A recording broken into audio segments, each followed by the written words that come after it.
What's up, YouTube? My name is Gillis the Kid. I have another review here for you. Elgato, they have a new capture card out, so we're going to be taking a look at that. And it's called the 4K 60S Plus, and it's the new capture card. It's the 5th capture card that came out. We're going to be talking a little bit about that.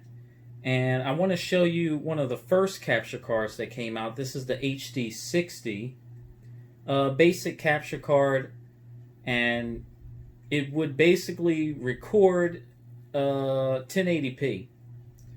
So on this side you had the HDMI in, and on this side you had the HDMI out, and this was the USB connector which plugged into the computer.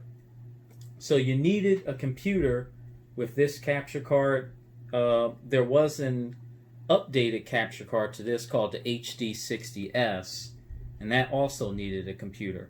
Now there were 2 other HD capture cards after this, and those were made to be built inside of a computer, and they were called, I got my trusty iPad here because I can't remember all the names. It was called the HD60 Pro and the 4K 60 Pro. And the 4K 60 Pro, that was made to capture 1440 resolution. This capture card cannot record 1440 resolution, unfortunately, but we'll get into that in a second.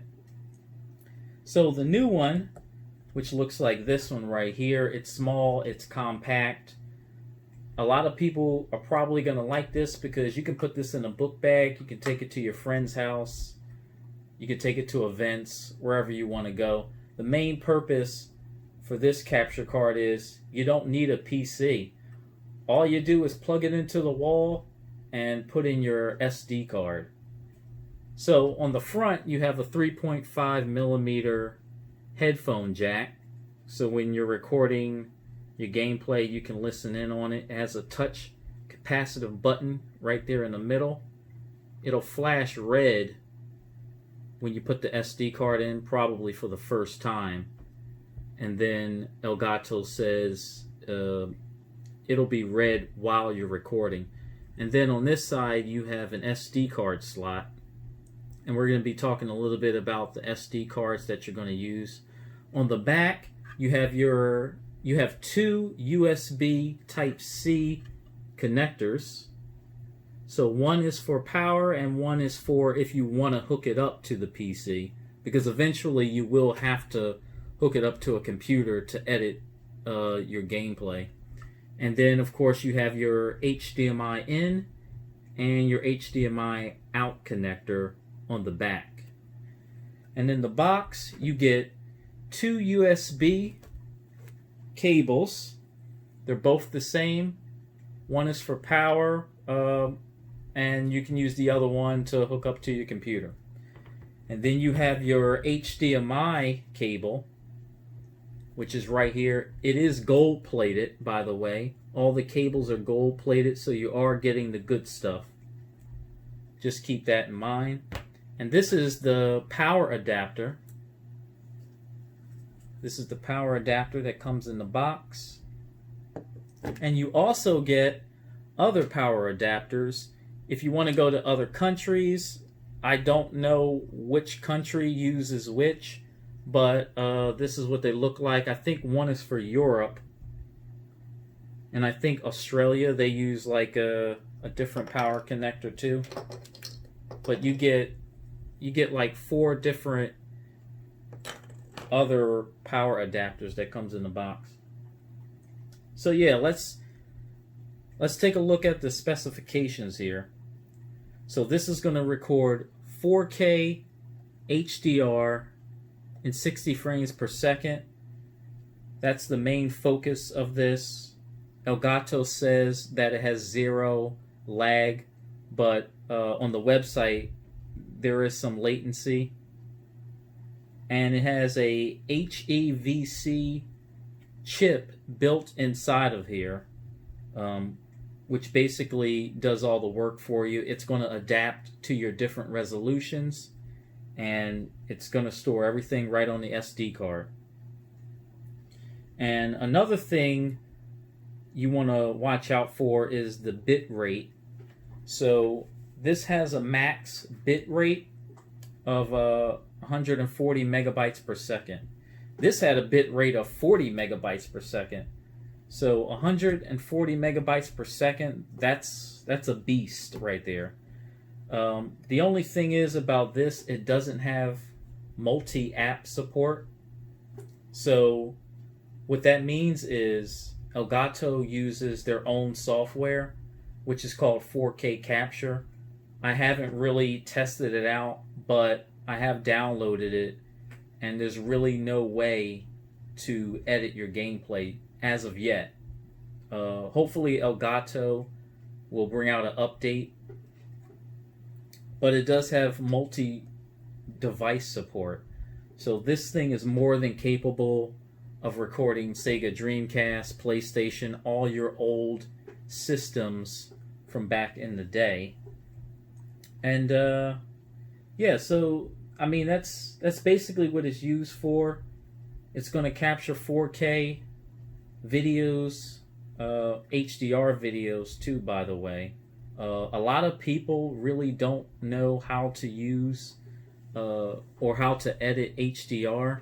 It's kind of hard, but Elgato, they have like a link. I'm going to actually drop all that down into the description so you can see how to edit HDR. I hear that it can be kind of a pain, but they do have third-party software and stuff you can use for that. So now we're going to talk about the SD cards, because there is certain SD cards you want to use when you're recording 4K video, and this is one of them.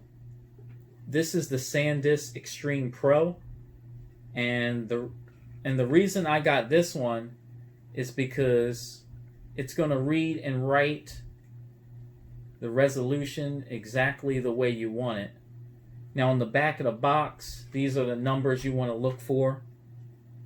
That's the read and write numbers.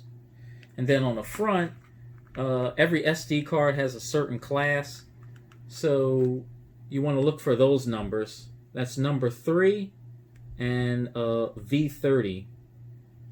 I'm going to drop that down into the description too. The reason I got a 256 gig SD card is because that's what Elgato have on their website.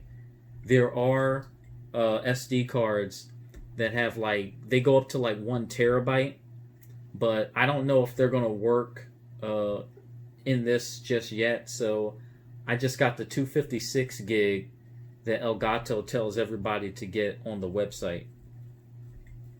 Yeah, so you definitely want to watch out for those numbers on the SD card and the class. So I will drop that down into the description for you.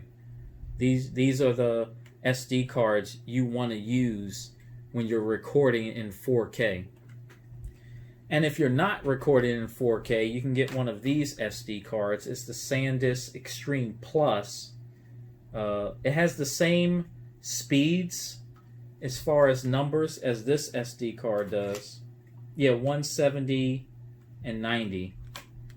So it's got the same speeds. This is a 64 gig, and I'm probably going to be using this to record older games like GameCube, Sega Dreamcast, stuff like that. And this one comes with an adapter. So you put the little SD card into this one, and then you can put this into here.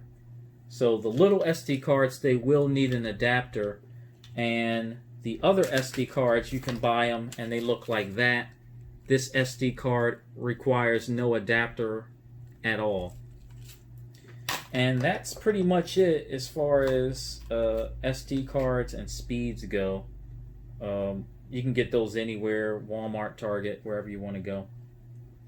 But if you have any other questions, feel free to ask. And I'm going to drop all the links to this down into the description. So you'll be able to click on the link and check everything out about this new product. and it is new. Even Elgato don't know too much about HDR recording and editing, so they drop all the links down on their website. This HD capture card will cost you about $400, so it's not cheap, but it gets the job done. I have done some test videos where I've actually recorded some gameplay, and then I looked at it on the software, and it's exactly how I recorded it. So far so good. That's all I can say for now. But I'm going to have some more videos coming up pretty soon, and I will catch you guys on the next one. Peace.